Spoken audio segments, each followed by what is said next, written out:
estos ya más de 2 años hemos podido experimentar en carne propia y hemos podido observar también en la vida de otros la cantidad de restricciones que existen.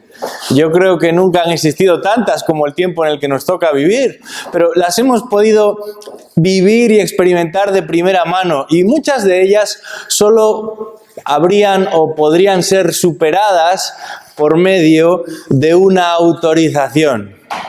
La autorización parece que nos consigue todo en esta vida, ¿verdad? A los niños se les pide autorización en el colegio para ir de excursión, y ahora a los mayores se nos pide autorización para ir a muchos otros sitios. Y cuando la tenemos nos sentimos seguros y somos de alguna manera legítimos caminantes. Podemos venir y podemos ir, podemos salir y podemos entrar. En el pasaje que tenemos delante en esta mañana, Jesús mismo va a mostrar, va a presentar su autorización. Su autorización para hacer lo que Él hace, para decir lo que Él dice, para demandar lo que Él demanda. Y a diferencia de a todos nosotros que se nos piden autorizaciones constantemente, Jesús no la muestra ni la presenta porque se lo pidan, sino porque quiere hacerlo y quiere que entendamos qué lugar ocupa Él dentro del plan de Dios para la humanidad.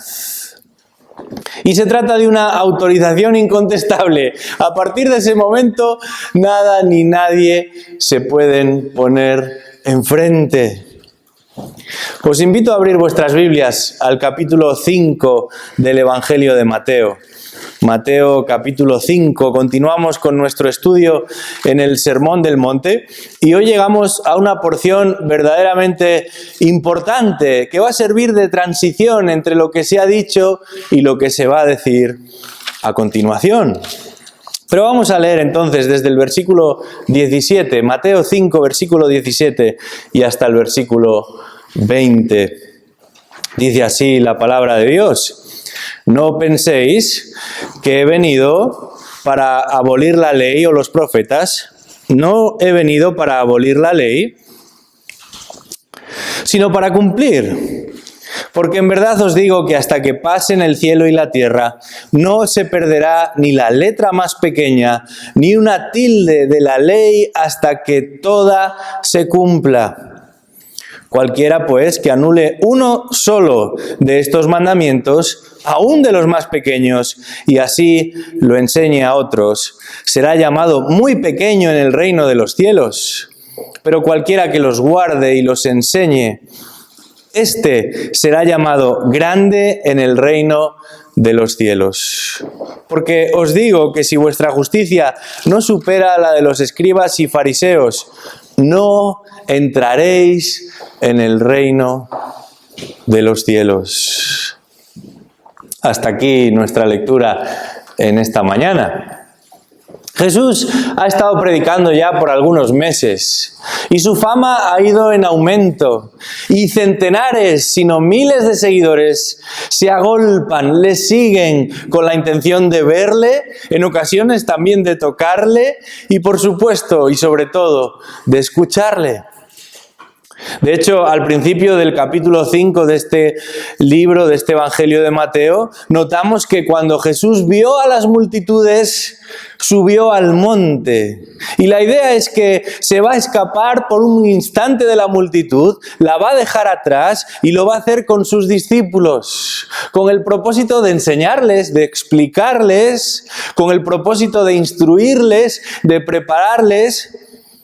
Pero a medida que va desarrollando los distintos elementos que forman parte de esa enseñanza, notamos que el grupo va en aumento. Y cuando termina de hablar, allí al final del capítulo 7, otra vez las multitudes le rodean. Y dice el versículo 28 del capítulo 7, que cuando Jesús terminó estas palabras, las multitudes se admiraban de su enseñanza, porque les enseñaba como uno que tiene autoridad, y no como sus escribas.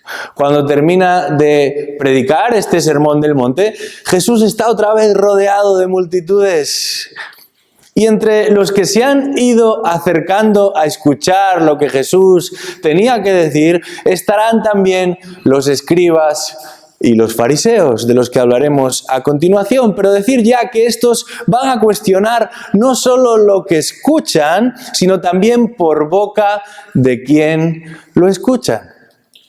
Porque ellos se creen los únicos maestros autorizados. Y sin embargo, en estos versículos observamos que Jesús no solamente está autorizado para enseñar lo que enseña, no solamente está autorizado para decir lo que dice, sino que además va a otorgar autorización también a sus seguidores. De manera que sus seguidores podrán también afirmar lo que Él afirma y obedecer lo que Él predica. Con estos versículos comienza una nueva sección en esta llamada predicación de la montaña, en la que Jesús va a pasar de alabar el carácter de aquellos que pertenecen al reino de Dios, lo que conocemos como las bienaventuranzas, a regular su conducta, a hablar de buenas obras y de mandamientos y de ley, pero sobre todo de justicia. Porque esta va a ser la clave de todo lo que viene a continuación. Y de hecho, recordad que aún unos cuantos versículos después, Jesús les dirá a sus seguidores: buscad primeramente el reino de Dios y su justicia. Lo que a Jesús le preocupa no es tanto una lista particular de normas, sino la justicia que éstas representan. Y es ahí donde va a apuntar. A partir de estos versículos, Jesús va a tocar una gran cantidad de temas de carácter muy práctico, la mayoría de ellos, pero todos comparten un hilo conductor: la justicia. Y antes de entrar en particulares y de ir desgranando uno a uno todos estos temas, Jesús quiere hacer saber a sus oyentes que todo lo que va a revelarles, a instruirles, a enseñarles, se conecta perfectamente con lo que han escuchado ya anteriormente de parte de Dios. Jesús no solamente es un maestro autorizado, sino que es el único maestro autorizado. Y lo va a explicar todo lo que tiene que ver con esa justicia y con ese reino de Dios que Él proclama, de un modo que sí es distinto y es diferente a lo que ellos habían escuchado. Es muy distinto y diferente a las tradiciones judías de su época, de su tiempo. Y va a ser muy distinto y muy diferente a lo que los maestros oficiales, los escribas y los fariseos estaban enseñando. Es verdad, ellos eran la élite religiosa. Es verdad, ellos eran los maestros de referencia, pero Cristo no va a acompañarles, sino que va a caminar en sintonía con la palabra de Dios. Y es por eso que Jesús va a introducir todas esas enseñanzas específicas, estableciendo un punto de partida muy importante. Sabemos que desde el principio de su ministerio y hasta el final de su ministerio, Jesucristo va a ser cuestionado.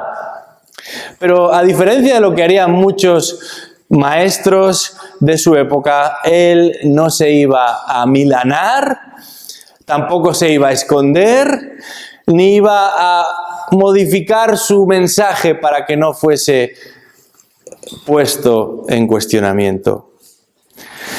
Desde el principio de su ministerio, Jesús va a llamar las cosas por su nombre. Y lo va a hacer por amor a la verdad, pero también por amor a los que escuchan.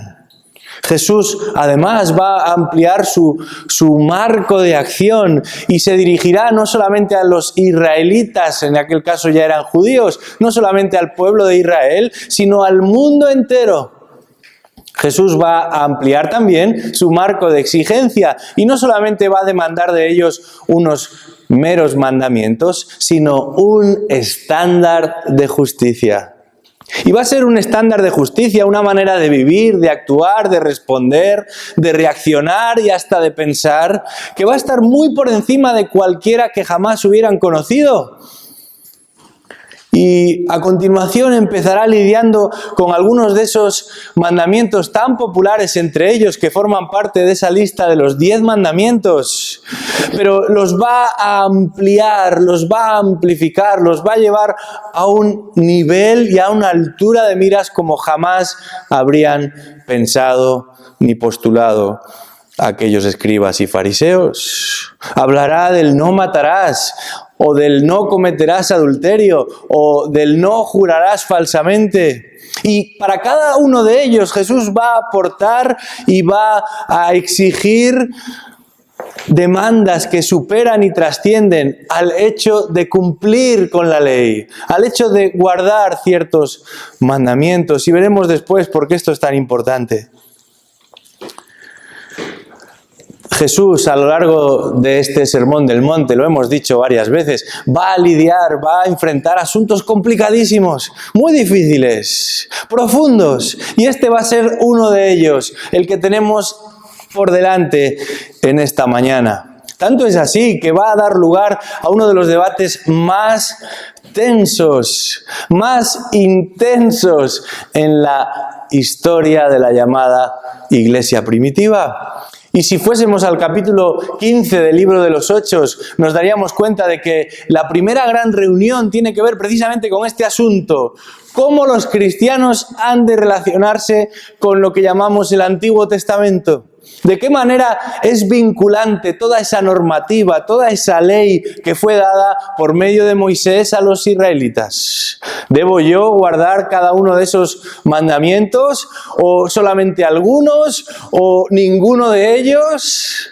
¿Cómo tengo que leer lo que viene antes de Cristo? Esas son preguntas que van a surgir muy pronto. Nada más ascender el Señor a los cielos, poco tiempo después, incluso empieza a haber problemas dentro de la congregación primera que existe, que es la de Jerusalén, porque los judíos creen que ellos deben tener más beneficios que aquellos que no lo son. Y se propicia o tiene lugar una discusión en cómo van a ser atendidas las viudas que son gentiles y que quizás no tienen esas mismas ventajas, ni siquiera y mucho menos viviendo en Jerusalén, ya que proceden de otros lugares. De manera que no solamente va a afectar al ámbito teológico, doctrinal, de debate, de posturas, de posiciones, sino que incluso a la hora de relacionarse entre sí, los primeros creyentes van a tener que enfrentar esta situación. Y para algunos no era poca cosa. ¿Me tengo que circuncidar o no me tengo que circuncidar? Claro, cuando circuncidaban a los niños de 8 días, tiempo después el niño no sabía ni qué había sucedido. Pero ¿qué pasa si tú te convertías con 40 años? ¿O con 15 o con 20? ¿Me tengo que circuncidar o no me tengo que circuncidar? ¿Y qué pasa con las mujeres? ¿Cómo ellas van a mostrar o van a demostrar que son del Señor entonces?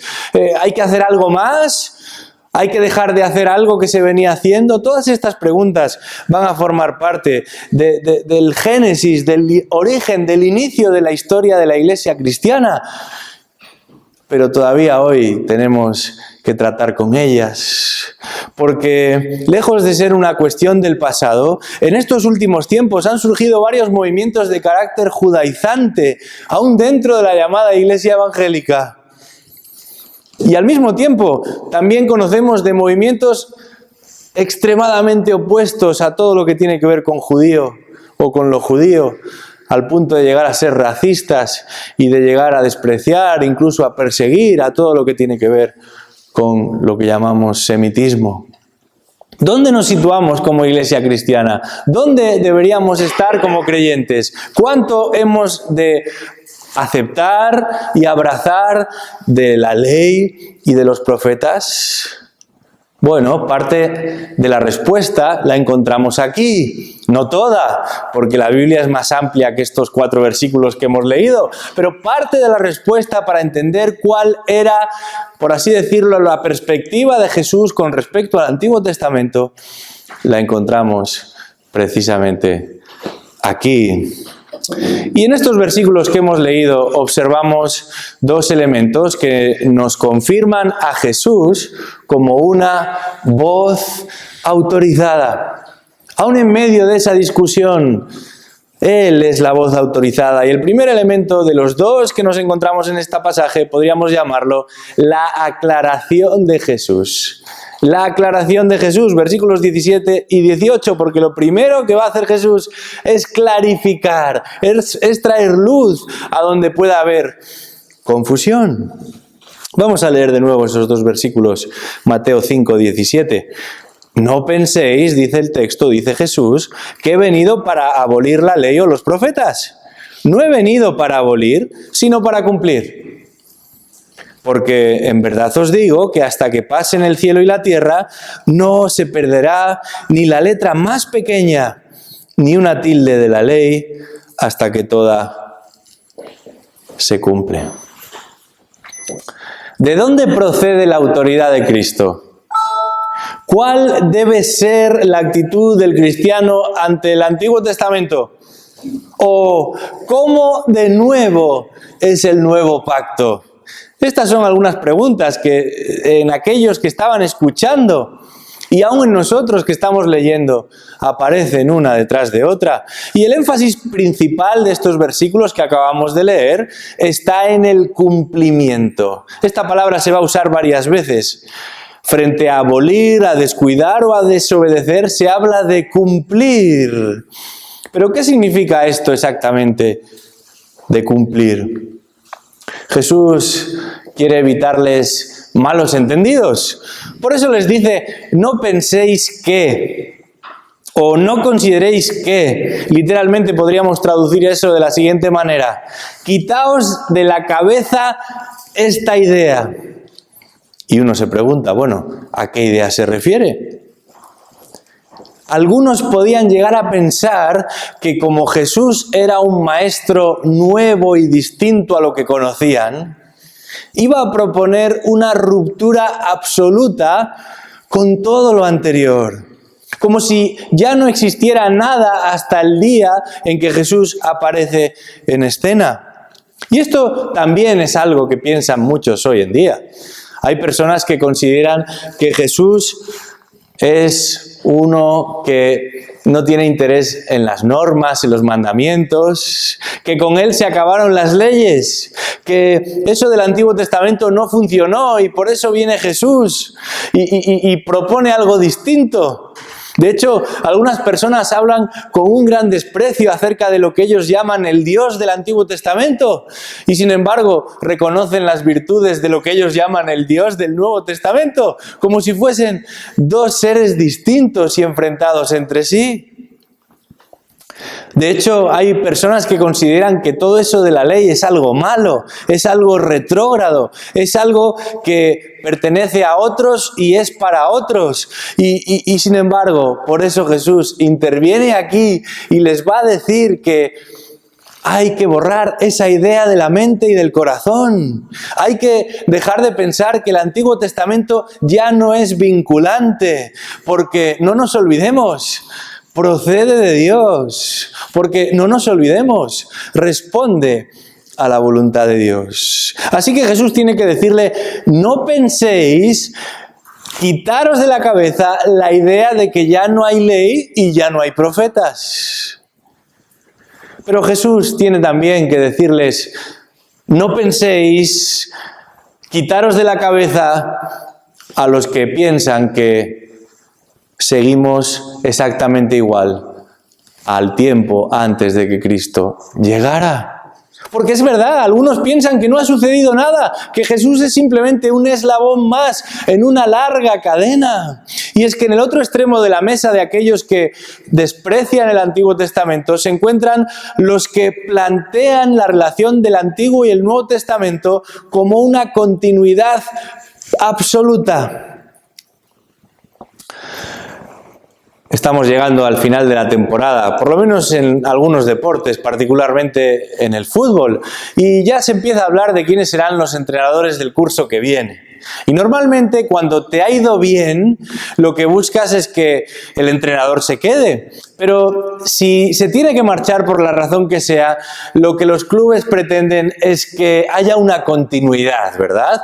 Ha funcionado hasta aquí, bueno, pues vamos a seguir insistiendo en lo mismo.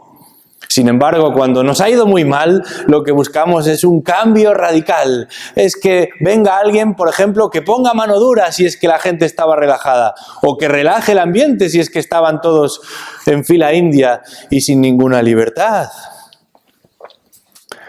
Jesús no es un entrenador más que Dios manda desde el cielo, tratando de conservar una línea que no hay que tocar ni modificar.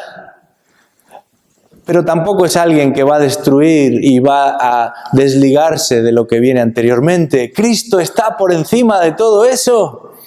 Él no es un profeta más. En este versículo 17 Jesús hace referencia a cumplir la ley y los profetas. Y el término cumplir se va a repetir 2 veces en estos 2 versículos, el 17 y el 18. Y se va a usar en contraposición, como oposición a la idea de cancelar, de romper, de desligarse. Y estoy seguro de que la mayoría de los que estamos aquí podemos llegar a entender que la profecía de la que Jesús habla, sí, claro, se cumplió en Él. Se había anunciado su venida y Jesús vino. Se había predicho su nacimiento y Jesús nació. Hasta este momento todavía no, pero sabemos por los evangelios que se había predicho su persecución y rechazo y eso también llegaría. Y por supuesto, se había también profetizado acerca de su muerte y aún de su resurrección. Y eso también sucedió. De manera que no tenemos muchas dificultades para entender que la profecía se cumplió en Cristo. Y cuando Jesús dice, he venido para cumplir, en este caso los profetas, o lo dicho por los profetas, entendemos que así fue. Mateo mismo es uno de los que más veces nos recuerda que lo que sucede con Jesús no es otra cosa de lo que precisamente los profetas habían anunciado. Pero la pregunta es, ¿de qué manera cumple Jesús con la ley? Podemos entender que Él cumple lo dicho por los profetas, pero ¿cómo es que Jesús dice, he venido a cumplir la ley? Bueno, la respuesta es la siguiente. Jesús va a cumplir la ley en el sentido de que la va a guardar, la va a obedecer, la va a afirmar activa y perfectamente, tanto en su vida como en su muerte. En todo lo que sucede desde el momento de su nacimiento y a lo largo del tiempo aquí en la tierra que Jesús estuvo, Él va a guardar activa y perfectamente la ley de Dios. Jesús no va a representar una alternativa a lo que Dios espera del ser humano, sino que va a presentarnos una perfecta correspondencia con lo que Dios espera del ser humano. Romanos 3:23 nos confirma que todos los seres humanos, nosotros y los que han precedido a los que estamos aquí, se quedan cortos ante la gloria de Dios, ante las demandas de Dios. No somos capaces de satisfacerlas, no somos capaces de alcanzarlas, de cumplirlas, de guardarlas, de obedecerlas. No alcanzamos el estándar de la ley de Dios. Y tristemente fallar en una de esas demandas significa haber fallado en todas ellas. Todas y cada una de las demandas de la ley de Dios van a equivaler o a manifestar un estándar de justicia que es perfecto. Y la Escritura nos enseña que Jesús, solamente Él, ha alcanzado todas y cada una de esas demandas de la ley. Los fariseos, los escribas, van a hablar mucho de la ley, pero Jesucristo es el dador de la ley. Los fariseos y los escribas van a conocer y a enseñar acerca de la ley, pero Jesús no solamente la va a afirmar y confirmar, sino que la va a validar y representar plenamente, perfectamente. Y esto es algo que verdaderamente le da toda la autoridad. Un pequeño paréntesis aquí. ¿Significa entonces que nosotros, tú y yo, que decimos ser seguidores de Jesucristo, debemos guardar todos los principios y todos los mandamientos del Antiguo Testamento? Los judíos de la época de Jesús consideraban que en total, habían hecho bien las sumas, los cálculos, existían 613 mandamientos. Prácticamente la mitad tenían que ver con cosas que había que hacer y prácticamente la otra mitad tenía que ver con cosas que había que evitar. Necesitamos nosotros hoy, seguidores de Cristo, participantes del nuevo pacto, miembros de la Iglesia y del cuerpo de Cristo, guardar todos esos mandamientos. Hace no demasiado tiempo me llamó alguien por teléfono para preguntarme cómo podía llevar a cabo el sacrificio de un cordero. Y no es que pensaba que yo era un especialista matarife, ¿verdad? Como esos que todavía hay, que pues ante un conejo, un cordero, una gallina, no tiene ningún problema, ¿verdad? En hacer lo que hay que hacer para tener que prepararlo luego en la cocina y para eso tenemos que acabar con él. Yo lo siento mucho, pero si no matamos al animal no nos lo podemos comer. No, no era la intención esa cuando me llamaron. Y es que había estado leyendo esta persona el Pentateuco y trataba de seguir las indicaciones que iba encontrando a medida que iba leyendo. Y algunas le habían resultado más o menos sencillas el guardarlas, el obedecerlas, pero cuando llegó a lo del sacrificio del cordero, esto puede parecer anecdótico y hasta nos puede producir risa, pero cada vez es más frecuente en el mundo evangélico a nivel internacional, no solamente en España, observar un interés renovado por la cultura y en particular por los ritos judaicos, hasta el punto que ha llevado a algunos grupos a emular sus prácticas. Y se reúnen y ya no pasan la Santa Cena, sino que celebran la Pascua. Y se reúnen y van vestidos con atuendos que en nada están descritos y prescritos en el Nuevo Testamento. Ni siquiera muchas veces en el Antiguo. Han buscado la manera de conectarse con aquella cultura y utilizan todo tipo de elementos y los han incorporado a su vida eclesial. Algunos ya ni siquiera celebran su reunión en el día domingo, lo hacen el sábado y hablan de guardar el sabbat, de guardar el sábado y siguiendo aún otros preceptos ya no comen jamón ni morcilla. A esos hay que invitar a casa a comer, porque uno sabe que va a poder aprovechar del plato mejor que con otros. Se han ido al extremo. Pero frente a estos que se han ido al extremo, otros que sí afirman ser cristianos y que defienden que lo suyo es el verdadero cristianismo, consideran que el Antiguo Testamento, es verdad, está ahí, pero no tiene ninguna ascendencia para nosotros. Se creen muy modernos por ello, pero esa es una de las herejías más antiguas que existen. Un señor llamado Marción, entre otros, eliminó de su lista de libros sagrados todo el Antiguo Testamento y modificó hasta los textos evangélicos para que en aquellas partes donde se decían cosas que resultaban similares a lo que se decía en el Antiguo Testamento, no fuesen parte de la Escritura. De hecho, una de las razones por las que en un momento determinado la Iglesia cristiana tiene que afirmar que los libros del Antiguo Testamento forman parte de lo que Dios ha revelado es que directamente ciertos individuos los estaban sacando fuera. No podemos de ninguna manera negar la influencia que el Antiguo Testamento tiene en el Nuevo Testamento, ya no solo cualitativamente en cuanto al contenido, sino también cuantitativamente en cuanto a las veces que se conecta una cosa con la otra.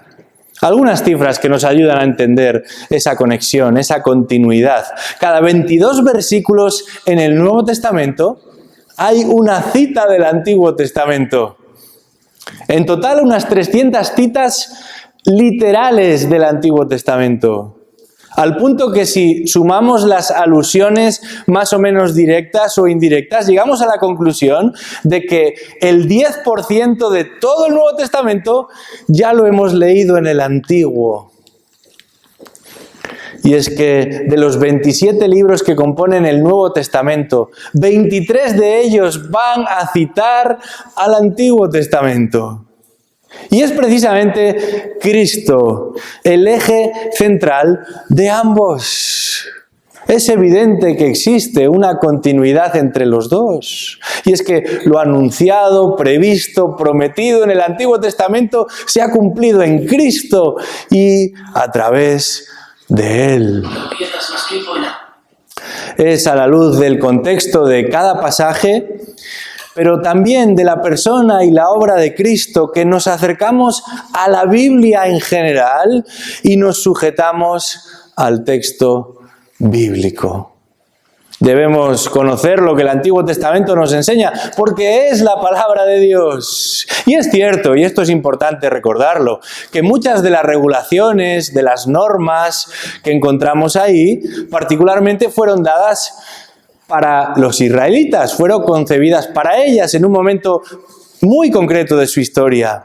Pero eso no significa que los cristianos ya no tenemos mandamientos que obedecer. De hecho, Jesús está a punto de enunciar algunos de ellos. Y sin embargo, la gran diferencia es la siguiente. Nosotros nos relacionamos con Dios por medio de la obra de Cristo, no por medio de ritos, no por medio de liturgias particulares, no por medio de sacrificios, no por medio de cultos y de ofrendas materiales como la que los judíos debían presentar ante los altares de su época. El capítulo 3 de Gálatas nos enseña que nuestra justicia no es resultado de nuestra obediencia guardando ciertos ritos, sino de la obediencia perfecta de Jesucristo. Y como resultado de la obediencia de Cristo yendo a la cruz y pagando el precio que nosotros debíamos pagar, nosotros le obedecemos a Él. Como resultado de lo que Cristo ha hecho en favor de sus discípulos, de los creyentes, nosotros le obedecemos a Él. Vamos a leer de nuevo el versículo 18, porque aquí nos encontramos con toda una demostración de la autoridad de Jesús. Dice el versículo 18, porque en verdad os digo que hasta que pasen el cielo y la tierra, no se perderá ni la letra más pequeña, ni una tilde de la ley, hasta que toda se cumple. Aún la manera de hablar de Jesús aquí nos está mostrando su autoridad. Ese de verdad os digo va a ser una expresión muy repetida por Jesús en su enseñanza. Algunas traducciones hablan de cierto te digo. Y el original es amén. Jesús está diciendo amén. Y sabemos lo que quiere decir amén, ¿verdad? Esto que he dicho, que así sea. Que no haya ninguna discrepancia entre lo que yo digo y lo que viene a ser en realidad. Por eso terminamos orando de esa manera. Señor, he pedido esto y ahora digo amén. Que así sea en tu voluntad. Que esto llegue a ser una realidad. Y Jesús dice, de cierto os digo.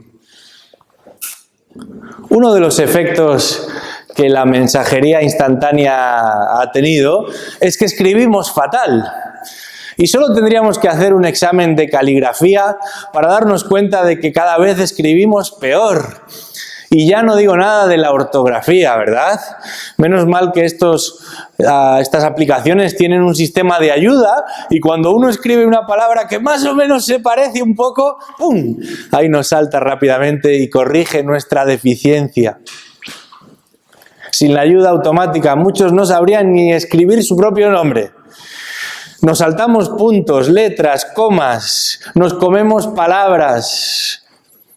Sin embargo, la palabra de Dios está perfectamente delineada, no le falta nada y no le sobra nada, está perfectamente delimitada. Y Jesús confirma aquí a sus discípulos que todo lo que constituye la Escritura tiene su razón de ser, aún no solo las partes que componen los capítulos, no solo los versículos, no solo las frases, no solo las palabras, no solo las letras, sino aún los distintos trazos que conforman cada letra, dice el texto, se cumplirán. Y aquí Jesús dice, y se refiere a la letra más pequeña del alfabeto hebreo, y dentro de la letra más pequeña del alfabeto hebreo, la marquita que hace que sea una letra y no una manchita en el papel o en el continente. Todo ha de cumplirse. Y esto debería traer consuelo y confianza a nuestro corazón. Porque lo que Dios ha prometido, lo cumplirá. Lo que Dios dice no solamente es cierto, sino que todo ojo lo verá. Sécase la hierba, marchítase la flor, mas la palabra del Señor permanece para siempre.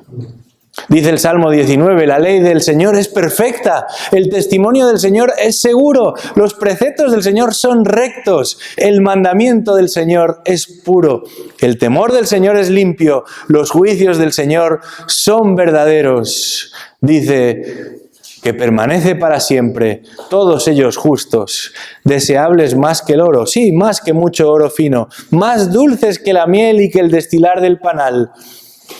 Además, dice el salmista, tu siervo es amonestado por ellos y en guardarlos hay gran recompensa.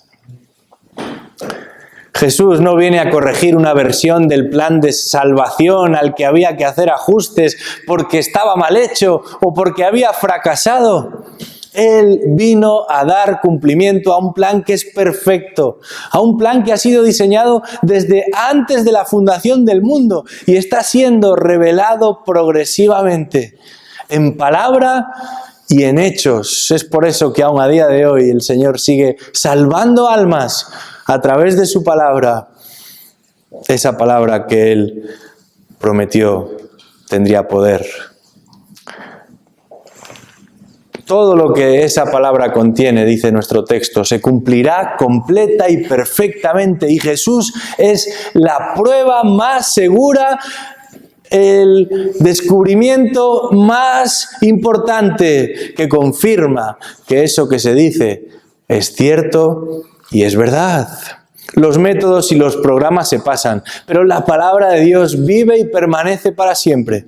Las propuestas y las ideas se pasan, quedan obsoletas, pero la palabra de Dios vive y permanece para siempre. Por eso la estudiamos, por eso la defendemos, por eso la predicamos y la anunciamos y la obedecemos. Y es que la aclaración de Jesús tiene todo el sentido y por ahí quiere empezar para que entendamos la importancia que la palabra de Dios tiene. No solamente para Él y para su tiempo, sino también para nosotros y para el nuestro. Y de la aclaración Jesús va a pasar al segundo elemento que compone nuestro pasaje y podríamos llamarlo la advertencia. La advertencia de Jesús, versículos 19 y 20. Vamos a leerlos una vez más. Cualquiera, pues, que anule uno solo de estos mandamientos, aún de los más pequeños, y así lo enseñe a otros, será llamado muy pequeño en el reino de los cielos. Pero cualquiera que los guarde y los enseñe, éste será llamado grande en el reino de los cielos. Porque os digo que si vuestra justicia no supera la de los escribas y fariseos, no entraréis en el reino de los cielos. A veces los académicos se reúnen para discutir ciertos temas y cada uno de ellos va a ofrecer su postura y se hacen preguntas y se ofrecen argumentos y contraargumentos, pero cuando terminan de hablar, todos se retiran y se van a su casa. Esto no es lo que tenemos aquí. Con ellos la vida sigue, pero Jesús no está simplemente compartiendo una interpretación entre todas las posibles interpretaciones, lo que Jesús está diciendo tiene implicaciones. Y es por eso que advierte a sus discípulos y les va a advertir a continuación de algo que está mal y de algo que está bien. Y va a presentar a dos grupos de personas. Por un lado, los que rechazan, manipulan y hasta eliminan la palabra de Dios. Y por otro lado, los que la promueven. Y la palabra que se utiliza ahí es la palabra abolir. Bueno, a lo mejor hay en medio nuestra algún estudiante de Derecho, ¿verdad? Pero en este caso, para todos los demás, tenemos que saber que esta palabra es verdaderamente fuerte. Significa literalmente destruir a la manera que se derribaría un edificio. Eso es lo que está detrás de lo que Jesús está diciendo. Algunas personas pretenden hacer eso con la palabra de Dios y como si de un edificio se tratase, la quieren demoler hasta ponerla en escombros. A lo mejor no de una manera tan directa o clara, pero sí sutilmente. Yo pienso, y a veces me aflige el pensar en qué posición tan peligrosa se encuentran tantas personas hoy, porque se dicen maestros, pero no son más que corruptores. Se erigen como voceros de Dios, pero no son más que farsantes, motivados por su propio interés, cegados por sus propios deseos. Es posible que alcancen cierta fama o cierta notoriedad, cierto éxito a los ojos de los hombres. Es posible que sus locales estén llenos, que sus libros sean los más vendidos, pero la advertencia de nuestro pasaje es clara. Será llamado muy pequeño en el reino de los cielos. Y probablemente no hay nada que duela más a un ego tan sobresaliente como el de muchos de estos, que llegado el momento sean tratados como muy pequeños, hasta el punto de que aquellos sobre los que se enseñorearon un día estarán muy por encima en el reino de los cielos. Qué triste observar esto a nuestro alrededor. Qué triste saber de personas que participan de este tipo de congregaciones. Qué triste pensar que aún nosotros mismos un día pudimos haber sido parte de este tipo de iglesia. Gracias a Dios que Él ha tenido misericordia de tantos, no solamente en este país, sino en muchos otros.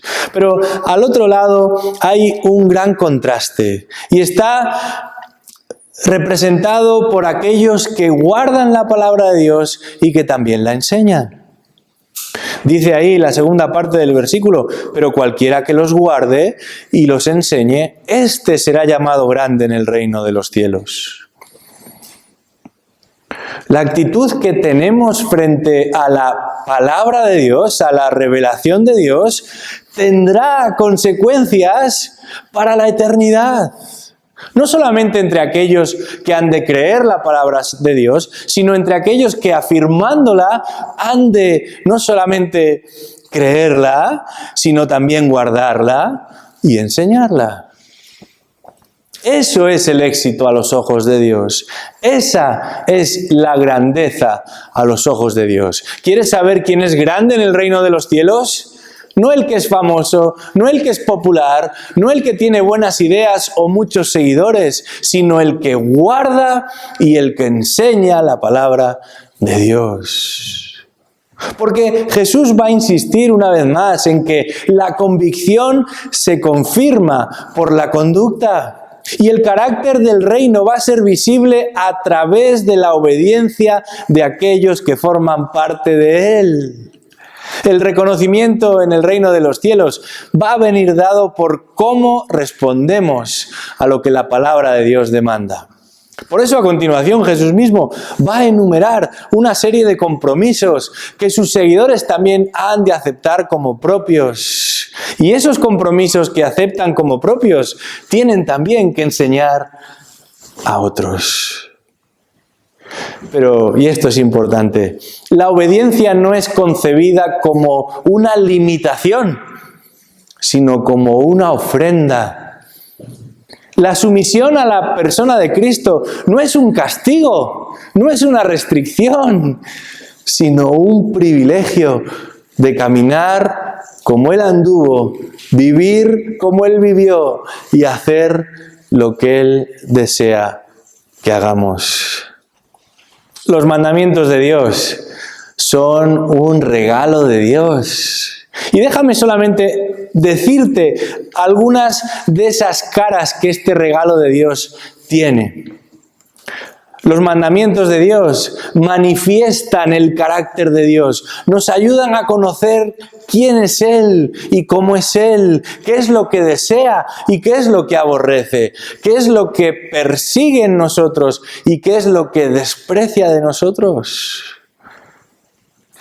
Los mandamientos de Dios son un regalo de Dios porque revelan los propósitos de Dios. Podemos conocer su voluntad, podemos conocer qué es lo que viene después, podemos saber qué es lo que Dios bendice y qué es lo que Dios castiga y desprecia.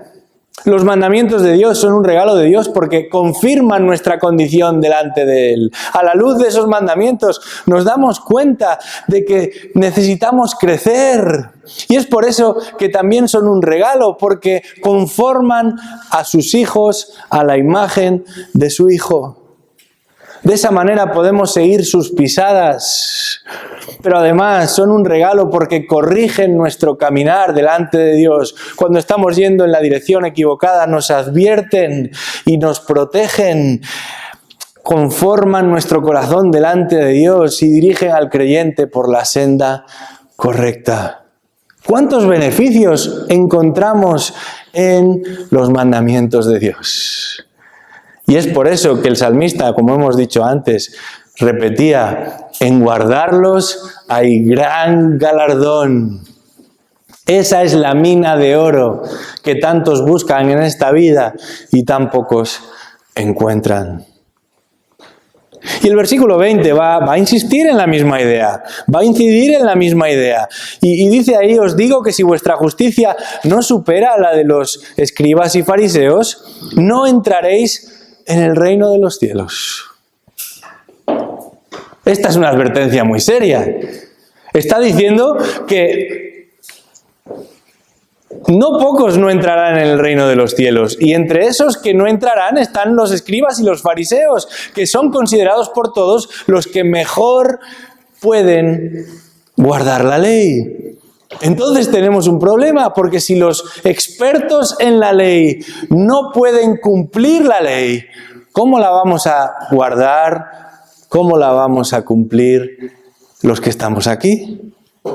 Si había especialistas de la ley, si había escrupulosos ante la ley, si había estudiosos de la ley, estos eran los fariseos y los escribas, eran famosos por ello. Sin embargo, el texto nos confirma que su justicia es insuficiente a los ojos de Dios. Y es que el gran problema de los fariseos y los escribas estaba en que su interés solamente respondía al deseo de cumplir las normas. Pero dice el texto que esto no es suficiente para acceder al reino de los cielos. Entonces la pregunta es clara. Si los que tienen las llaves no pueden abrir la puerta, ¿cómo podemos pasar? El problema no es la ley, el problema somos nosotros. Y es que Jesucristo nos viene a revelar la mayor y más importante verdad que este mundo ha conocido. Solo Dios puede alcanzar ese nivel de justicia.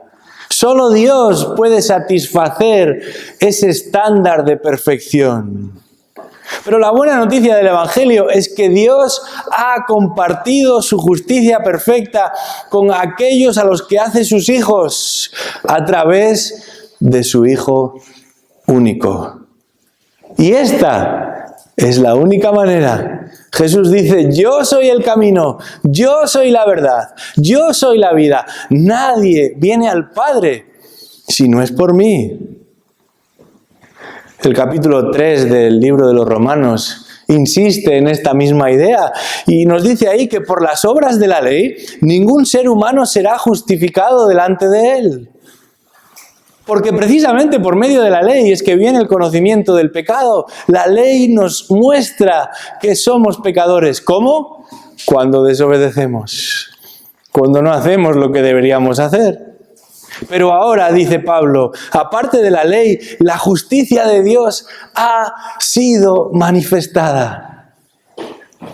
Y además añade, atestiguada por la ley y los profetas. Qué curioso que utiliza la misma expresión que Jesús utilizó. Y añade, es decir, la justicia de Dios por medio de la fe en Jesucristo, para todos los que creen, porque no hay distinción, por cuanto todos pecaron y no alcanzan la gloria de Dios. Y añade finalmente, siendo justificados gratuitamente por su gracia, por medio de la redención que es en Cristo Jesús. Qué inmenso regalo encontramos en la persona de Cristo. No tiene parangón, no hay otro igual.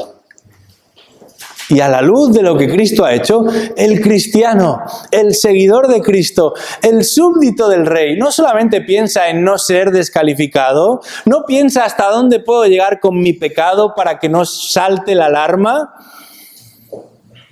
sino que piensa en agradar a ese Señor que le salvó. Y sabedor de sus limitaciones, conocedor de su condición, se aferra a ese Cristo y confía en ese Cristo y descansa en los méritos de Cristo.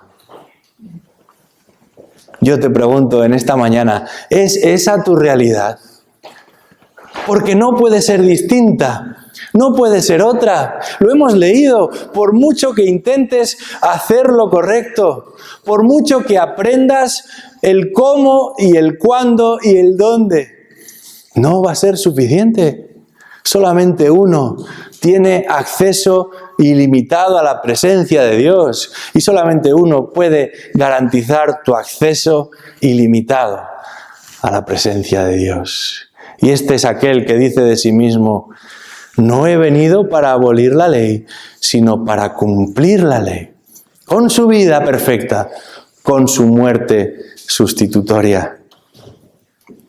En estos días hemos sabido que algunas personas no están contentas de que estemos predicando el Evangelio en esta ciudad.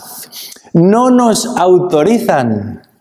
Y no me refiero a los que no creen que puedan estar en la calle, sino a ciertos líderes que creen tener el patrimonio del Evangelio y piensan que son ellos los que han de decidir el quién es, el cuándo y el dónde se puede predicar el Evangelio.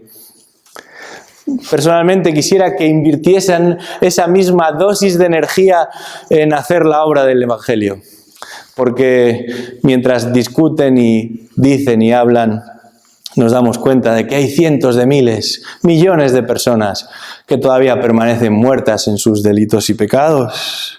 Pero observamos, y eso está bien, y en lugar de desanimarnos debería animarnos, que es precisamente lo que le sucedió a Jesús. Y lejos de dejar de hacer lo que tenía que hacer, se dedicó a hacer aquello a lo que había sido enviado a hacer. Y del mismo modo nosotros, nuestros ministerios, han de ser autorizados, claro que sí, pero por parte de Dios. ¿Y cómo sabemos esto? Estaremos autorizados en la medida en que seguimos lo que Cristo dice y somos coherentes con la palabra de Dios. Nuestro testimonio solamente estará autorizado en la medida en la que sigue lo que Cristo dice y es coherente con la palabra de Dios.